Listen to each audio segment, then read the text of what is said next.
আসসালামু আলাইকুম, this is Risha কবির। আপনারা সবাই কেমন আছেন? আপনাদের অনেকটাই ভালো আছি আমি। এই তো নতুন ব্লগ নিয়ে চলে আসলাম। আর অনেক দিন পর পর ব্লগ দিতে হচ্ছে, আসলে সেভাবে সময় হচ্ছে না। সকালবেলা উঠে আমি আগে মাছ ভিজাইছি, কেননা এত পরিমাণে বরফ জমে গিয়েছে, যাই বলাচ্ছি হাত একদম কালো হয়ে যাচ্ছিল, এত পরিমাণে শীত ঢাকাতেও। আর বরফ মানে কি বলবো, ফ্রিজটায় পুরো বরফ জমে গেছে। মেয়ের একটা ডিম সিদ্ধ করে আমি রুমটা দেখাচ্ছিলাম যে আমার রুমটা কত অগোছালো হয়ে আছে। ঘুম থেকে উঠে আগে আমি রান্না করতে যাই, রান্না শেষ করে তারপর আমি বাকি কাজগুলো করি, ঘর ঠিক করা।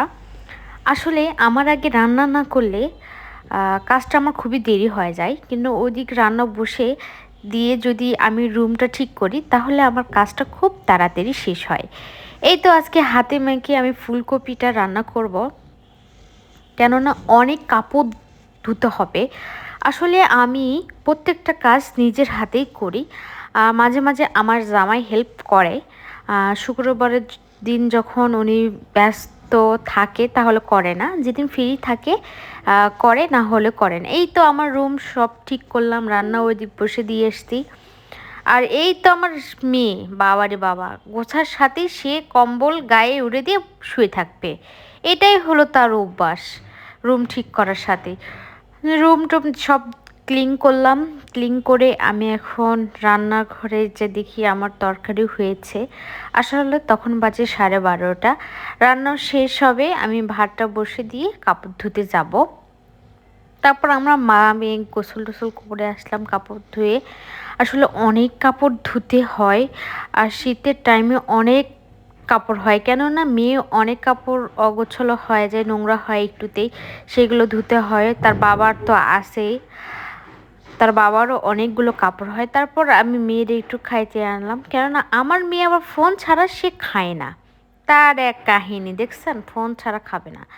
তারপর সন্ধ্যার নাস্তাটা আমি আজকে ফুলকপির পাকোড়া তৈরি করব। আসলে আমি মাঝে মাঝে বলিলাম না যে মাঝে মাঝে আমি তৈরি করি পাকোড়া, কেননা আমার জামাইয়ের একটা পছন্দ পাকোড়া, তাই আমি পাকোড়া তৈরি করেছি এখানে।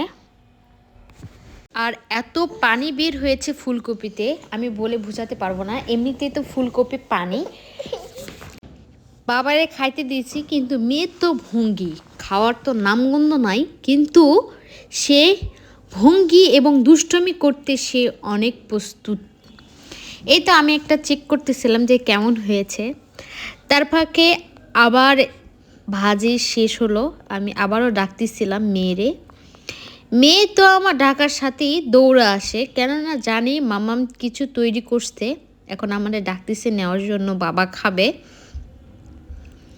তারপর আমি রান্নার দিক যাই, আবার রাতে রান্না আছে, কেননা আমি এক তরকারি দুইবার করে খাইতে পারতেছি না এই শীতে, ভালো লাগতেছিল না। তারপর আমি ভাবলাম যে মাংস আছে, চর্বি আছে গরুর, সেগুলো দিয়ে আজকে খিচুড়ি তৈরি করি।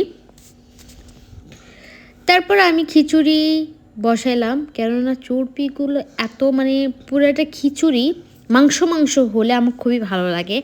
আর আমার হাতে তো খিচুড়ি অনেক মজার হয়, কেননা আমি একটা সিক্রেট মশলা ইউজ করি। আপনারা যদি জানতে চান তাহলে অবশ্যই কমেন্ট করবেন। তারপর আমার খিচুড়ি তো রেডি।